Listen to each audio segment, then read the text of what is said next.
kalau kelihatan stasiun Gubeng, kelihatan rumah sakit, ataupun kelihatan kampus UNER, itu adalah wilayahnya Santo Nikolaus. Jadi kapel ini benar-benar seperti tempat kumpulnya umat Santo Nikolaus ya Pak. Betul, ya. Selain untuk beribadah, persetujuan doa, bahkan untuk kegiatan KKWU bisa berpusat di situ. Betul. Iya, baik.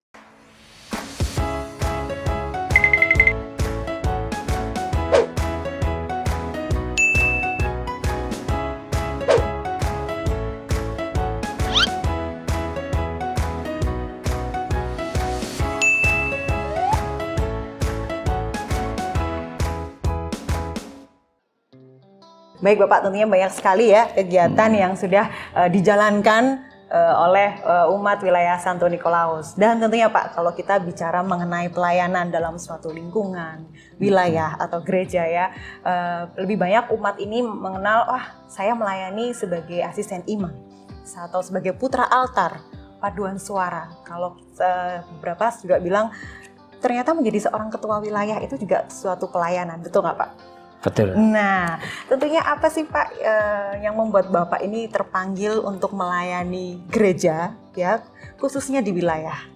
Pada tahun 2012, itu sejak saya pulang dari merantau, pada saat 2012 itu karena tahun 1988 ya sampai 93 itu saya tahunya di wilayah atau di lingkungan-lingkungan itu hanya kering. Ya betul. Nah, ya, kalau nggak salah itu masih kering berapa? Kering gitu berapa? Nah, pada saat saya pulang merantau, saya itu hanya bertanya, kini wilayah ini masuk kering berapa? Betul. Nah, karena saya ingat cuman keringnya, tapi terus kemudian kita kenal, ada tahu, oh Pak itu sudah masuk lingkungan. Bapak itu masuk lingkungan wilayah FX 5. Nah, saya mencari siapa yang di FX 5. Kemudian saya mencoba untuk ikut selalu aktif, ikut berdoa, ikut apa segala kegiatan. Nah, dari situ di FX 5 kebetulan ada pemilihan ketua lingkungan yang baru. Memang sudah waktunya habis. Nah, dari situ saya ingat akan suatu ayat dari kitab suci, Yohanes 15 bab 16. Bukan engkau yang memilih aku, tetapi akulah yang memilih engkau. Biasa. Nah, saya tidak membayangkan pada saat itu kenapa kok panitia 3 datang ke saya untuk minta saya supaya jadi ketua lingkungan. Ya sudah, saya ikut aja. Oke, saya terima. Kemudian dari situ setelah ada pemekaran wilayah, kok jadi datang lagi dari umat di lingkungan FX 5 itu minta supaya saya menjabat sebagai ketua wilayah.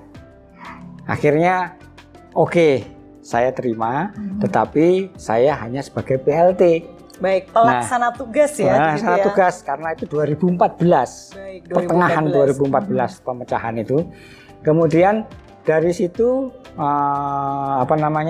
pada saat 2015 itu sudah diresmikan untuk dilantik sebagai pejabat untuk ketua wilayah. Dan kebetulan pada saat pemilihan saya lagi yang dipilih untuk menjadi Bapak lagi yang wilayah. terpilih, berarti benar-benar diutus ya Bapak. Jadi ya? saya berpikirnya bahwa bukan engkau yang memilih aku, tapi akulah yang memilih engkau. Benar-benar Tuhan yang memilih. Betul. Ya? Jadi Tuhan memberikan datang roh Tuhan kepada umat untuk memilih saya. Pak Heri, luar jadi biasa. Saya ya sudah, oke. Pada saat 3 tahun pertama masa jabatan, kemudian ada pemilihan baru untuk ketua wilayah, saya dipilih lagi sampai saat ini. Jadi luar ini biasa. adalah jabatan saya periode yang kedua. Periode yang kedua ya Bapak. Ya. Ini kurang lebih hampir berapa Pak? 5 tahun ya? Kalau dengan PLT-nya 6 tahun. 6 tahun bahkan sejak Ya. PLT-nya ya. Baik Bapak, tadi disampaikan berarti kurang lebih ya Bapak 6 tahun Bapak menjabat. Nah, dari 6 tahun masa Bapak menjabat sebagai ketua wilayah ini, ada nggak Pak pengalaman menarik atau unik selama Bapak menjabat sebagai ketua wilayah yang boleh di-sharingkan ke Sobat Ngobrol KR di sini? Ada sih 2 hal yang berkesan di dalam. 2 hal langsung. Ya, 2 hal. Yang pertama, kita pada saat perayaan Natal di lingkungan N3. Baik, perayaan Natal di lingkungan N3. Kita itu sebagai minoritas di situ, tetapi apa namanya lintas agama itu sangat membuat saya terharu sampai Romo Satpin datang. Jadi mereka merayakan Natal, kita merayakan Natal, mereka itu yang menari dengan pakaian kostum. Luar biasa ya, sekali, dengan Bapak. kostum anak-anak itu yang Natal. Kemudian Pak RT-nya juga memberikan sambutan. Itu sesuatu yang satu membuat saya merasakan, oh ternyata di wilayah saya, di lingkungan, terutama di lingkungan N3, itu komunitas antar lintas agamanya itu beragamanya sangat iya, hubungannya sangat tumbuh. rekat sekali ya Bapak ya. Baik. Terus yang kedua, saya ingat waktu itu dikumpulkan oleh Monsinyur Sutikno seluruh ketua wilayah se-Keuskupan Surabaya. Di situ ada suatu pertanyaan dari narator. Apa yang menjadi suka dan duka? Waduh, menjadi ini Pak ketua pertanyaan wilayah? pamungkas untuk semua ketua wilayah. Apa Betul. suka dan duka ini Nah. menjabat sebagai ketua wilayah? Saya ditanya seperti itu, saya menjawab bahwa jadi ketua wilayah itu semuanya suka. Waduh, Dukanya itu tidak ada. oh ini catatan buat Sobat Ngobrol KR. Dicatat Iya. ya, tidak ada dukanya, adanya suka. Suka. Waduh, Betul. makin banyak yang tertarik nanti jadi ketua ini. Iya, enak. Jadi semuanya itu suka, nggak ada yang jadi namanya duka itu nggak ada. Waduh. Pertama, suka dimarahin umat, suka dimarahin Romo, Loh. suka diomelin, suka dirasani. Nah, Waduh. itu semua merupakan suatu kesukaan. Jadi nggak ada duka. Karena apa? Di pelayanan itu tidak ada duka. Kalau duka, merasa berduka di dalam pelayanan itu bukan pelayanan. Jadi kita semua suka. Ya itu tadi, suka dimarahin, suka diomelin, suka dirasani. Karena semangatnya Pak Heri melayani Tuhan ya Nah, Bapak ya. itu adalah suatu kebanggaan sendiri bagi kita. Jadi Baik. semuanya suka. Itulah dua hal yang menjadikan saya itu seakan-akan merasa bahwa saya memang benar-benar ditunjuk oleh Tuhan. Dan itu yang benar-benar mengilhami Bapak bahwasanya bukan saya tapi Ya, Tuhan Tuhan sendiri sendiri melalui yang- umat wilayah Santo Nikolaus yang menunjuk Pak Heri untuk bukan lagi menjadi ketua tapi bahkan untuk melayani, merangkul begitu ya Bapaknya wilayah Santo Nikolaus ya Pak Heri ini. Begitu. Baik, dan tentunya Pak Heri, kalau dilihat dari kegiatan di wilayah Santo Nikolaus sendiri cukup banyak ya Bapak ya.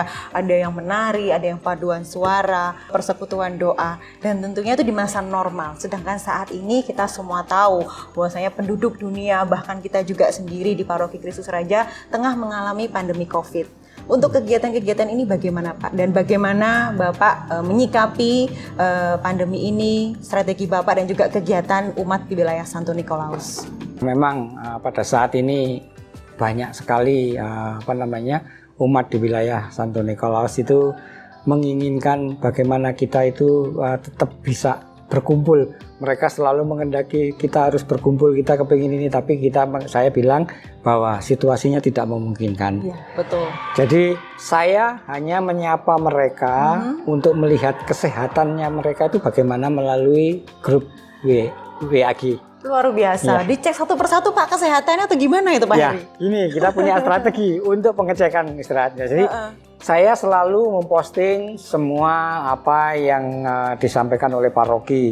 Jadi kemudian saya share. Waduh. Nah, kemudian juga saya memberikan sesuatu chattingan yang bersifat humor. Oh aduh, ada Nah, jok-jok gitu ya Pak ya, betul. biar nggak aku grupnya. Betul, jadi ada sesuatu yang humor. Nah, dari situ saya mengontrol dari info apakah umat saya ini semuanya membaca. Ternyata banyak sekali yang membaca. Nah, dari situ saya tahu bahwa umat saya meskipun tidak komen, tetapi mereka dalam keadaan sehat. Baik. Karena bisa membaca WA, kemudian mungkin sambil baca sambil senyum-senyum sendiri di rumah. Ya. Dan tentunya tahu informasi di paroki ya Bapak ya. Dan tidak ketinggalan bahwa informasi apapun dari paroki seperti pembagian sembako dari karitatif, kemudian yang ada rencana-rencana dari kegiatan untuk HUT. Baik. Ya, itu semuanya pasti Masuk saya ke share. WA group. Ya, pertama dari wilayah, kemudian mungkin dari wilayah masing-masing kaling akan menyebarkan Share ke umat yang ada umat di yang lingkungan. ada di Nah, lingkungan. ini buat umat di wilayah Santo Nikolaus, ketua wilayahnya sudah langsung share di WA grupnya. Nah, ini dicek lagi nih, waduh informasinya benar ada nggak ya? Karena memang benar ya Pak ya, suka senyum-senyum sendiri. Jadi ngontrol kesehatan umatnya cukup simpel ya Pak ya. Betul. WA-nya dibaca enggak? Ternyata memang banyak yang membaca. Ternyata banyak yang membaca, puji Tuhan. Berarti banyak yang care nih Pak ya, sama grup WA-nya di wilayah Santo Nikolaus. Baik, selain WA grup Bapak, mungkin ada kegiatan lain Bapak di masa pandemi saat ini? Iya. Untuk di masa pandemi saat ini memang kita kadang-kadang kebingungan kalau ada umat yang meninggal. Ya, kalau memang umat itu yang meninggal dengan protokol COVID-19, ya sudah, kita lepas tangan, tidak bisa apa-apa. Tapi ada yang meninggal memang ada usia tua dan sakit. Ya, kita tetap memakamkan mereka secara Katolik. Kemudian kita juga mengantar sampai ke pemakaman. Dan mereka yang ingin berdoa untuk arwah, saya tidak bisa melarang, tapi saya hanya berpesan, kalau bisa, ya paling tidak 5 orang saja sudah cukup. Kita pokoknya yang penting niat kita mendoakan yang sudah pergi. Jadi hanya boleh maksimal 5 umat ya Bapak? Ya, paling tidak 5 umat saja. Kita berdoa, itu pun juga sudah pasti akan diterima oleh Tuhan. Iya, betul sekali. Baik, tentunya tadi lewat WA Group ini juga menjawab sedang maraknya teknologi yang berkembang saat ini ya Bapak ya. Seperti saat ini, dulu kita berjumpa fisik, saat ini kita hanya berjumpa via teknologi. Seperti saat ini, Ngobrol KR ya, ini diadakan untuk Sobat Ngobrol KR ini lebih tahu seperti apa sih informasi di paroki, wilayah, dan juga lingkungan. Dan di sesi akhir episode kali ini, Bapak Heri boleh Pak menginformasikan kepada kami untuk mengajak ya semua Sobat Ngobrol KR yang menyaksikan episode ini, khususnya wilayah Santo Nikolaus, untuk mau hidup menggereja, mau join bersama kegiatan di wilayah, dan khususnya untuk memaknai ya hari ulang tahun paroki kita yang ke-90. Silakan Bapak. Ya, terima kasih. Untuk umat kami yang tercinta di wilayah Santo Nikolaus, saya ingat satu ayat Ibrani 10 ayat 25, janganlah kita meninggalkan pertemuan-pertemuan ibadah. Artinya apa? Di sini kita situasi dalam keadaan pandemi COVID. Betul sekali Pak. Kita juga masih bisa terus melaksanakan ibadah. Janganlah sampai terputus. Ya, bagaimana caranya? Tentunya semua dari paroki sudah menyiapkan. Ada paroki menyiapkan untuk live streaming misa harian, misa minggu. Nah, dari situ kita juga bisa memaknai dan mempelajari apa yang akan kita berikan kepada paroki di dalam merayakan perayaan ulang tahun yang ke-90 ini. Marilah kita merefleksi diri kita.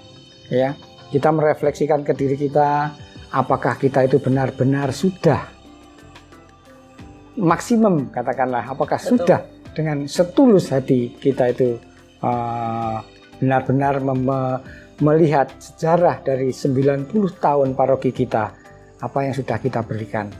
Tentunya dari paroki sudah banyak yang diberikan.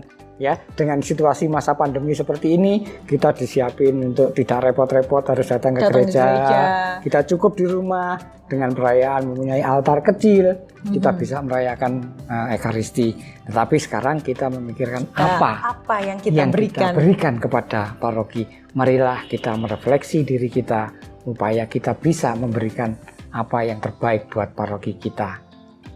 Sekian untuk Ngobrol KR spesial hari ulang tahun episode perdana ini. Terima kasih Bapak Heri atas kehadirannya bersama kami di sini, serta wawasan bagi kami semua di sini untuk mengulas bagaimana kegiatan dan juga sejarah dari perkembangan di wilayah Santo Nikolaus. Ikuti terus Ngobrol KR spesial hari ulang tahun, tentunya bersama dengan ketua wilayah lainnya yang pasti semakin menarik dan tentunya menambah wawasan kita semua. Dan jangan lupa dukung kami melalui like, komen video, dan jangan lupa subscribe channel YouTube Komsos KR. Ngobrol KR, bukan obrolan biasa. Saya Okta dan Bapak Heri mohon pamit undur diri. Terima kasih atas kebersamaannya dan sampai jumpa dalam episode selanjutnya. Tuhan memberkati. Saatnya kata misteri. Kata misteri episode kali ini adalah Tara 22. Kumpulkan kata di setiap episodenya dan rangkai menjadi satu kalimat. Bye-bye.